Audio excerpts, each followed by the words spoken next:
अब समझते हैं इन्फ्लेशन रेट या महंगाई दर क्या होता है, ये कितने प्रकार का होता है, कितने परसेंट इन्फ्लेशन इकोनॉमी के लिए गुड और कितने परसेंट इन्फ्लेशन इकोनॉमी के लिए डेंजरस माना जाता है। तो सबसे पहले इन्फ्लेशन रेट को समझते हैं।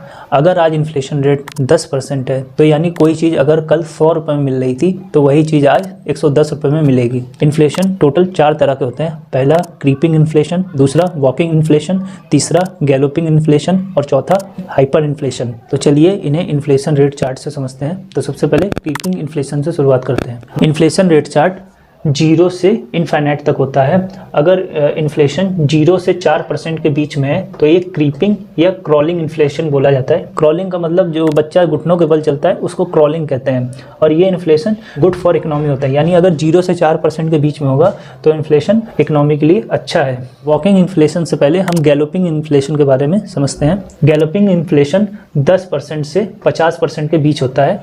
गैलोपिंग इन्फ्लेशन को रनिंग इन्फ्लेशन कहते हैं और ये डेंजरस फॉर इकोनॉमी होता है। ये इकोनॉमी के लिए बहुत ज़्यादा डेंजरस होता है और ये 10% से 50% के बीच ही होता है। अब समझते हैं वॉकिंग इन्फ्लेशन को। वहीं वॉकिंग इन्फ्लेशन की बात करें तो ये 4% से 10% के बीच में होता है। वॉकिंग इन्फ्लेशन को अलर्ट माना जाता है गवर्नमेंट और सेंट्रल बैंक के लिए कि ये गैलोपिंग इन्फ्लेशन कभी भी बन सकता है। 4% से 10% के बीच का इन्फ्लेशन रेट इकोनॉमी के लिए उतना अच्छा नहीं माना जाता है। अभी भारत का इन्फ्लेशन रेट की बात की जाए तो 4.55% है, जो अभी वॉकिंग इन्फ्लेशन में आता है। अब समझते हैं हाइपर इन्फ्लेशन को। जब इन्फ्लेशन रेट 50% से ऊपर हो जाता है तो इसे हाइपर इन्फ्लेशन कहते हैं। ये एक्सट्रीम फॉर्म ऑफ इन्फ्लेशन होता है। इसमें इन्फ्लेशन रेट मिलियंस में जा सकता है। पर इन्फ्लेशन को एक एग्जांपल से समझते हैं।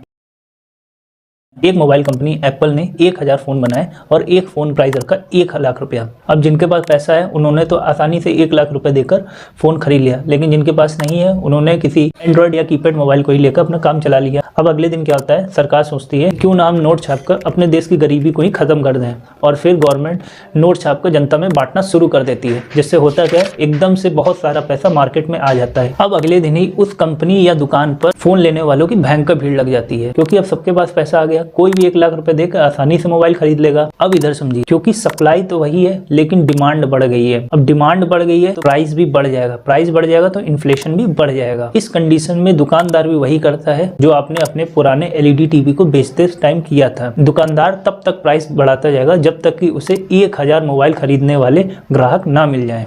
अर्थव्यवस्था को सुधारने के लिए ठीक इसी तरह की गलती साल 2008 से 9 के बीच जिम्बाब्वे के राष्ट्रपति रॉबर्ट मुगाबे ने की थी। उसने अनलिमिटेड नोट प्रिंट करा के जनता में बांट दिए, जिससे हुआ क्या, अर्थव्यवस्था सुधरी तो नहीं लेकिन बर्बाद जरूर हो गई। महंगाई इतनी बढ़ गई कि लोग बोरों में पैसे भरकर राशन लेने जाया करते थे और बच्चे कुछ इस तरह से चॉकलेट लेने जाते थे। इस गलती को ठीक करने के प्रयास में जिम्बाब्वे सरकार और ज़्यादा नोट प्रिंट करने लगती है, जिससे होता तो कुछ नहीं है लेकिन महंगाई और ज़्यादा बढ़ने लगती है। महंगाई इतनी बढ़ जाती है कि सरकार को $100 ट्रिलियन, आपने सही सुना, $100 ट्रिलियन तक के नोट छापने पड़ते हैं। बाद में अंतर्राष्ट्रीय संगठनों के दखल देने के बाद जिम्बाब्वे सरकार को फॉरेन करेंसी देश में उपयोग करने की इजाज़त देनी पड़ती है। तब जाके वहाँ की जनता को महंगाई से थोड़ी राहत मिलती है। प्रेजेंट टाइम में यानी 2024 में जिम्बाब्वे का इन्फ्लेशन रेट यानी महंगाई दर देखें तो 222.4% है। आपने जिम्बाब्वे के एग्जाम्पल में हाइपर इन्फ्लेशन को अच्छे से समझ लिया है कि इसमें कहाँ तक चीज़ें बिगड़ सकती हैं। आशा करता हूँ आपको इस वीडियो से जरूर कुछ सीखने को मिला होगा।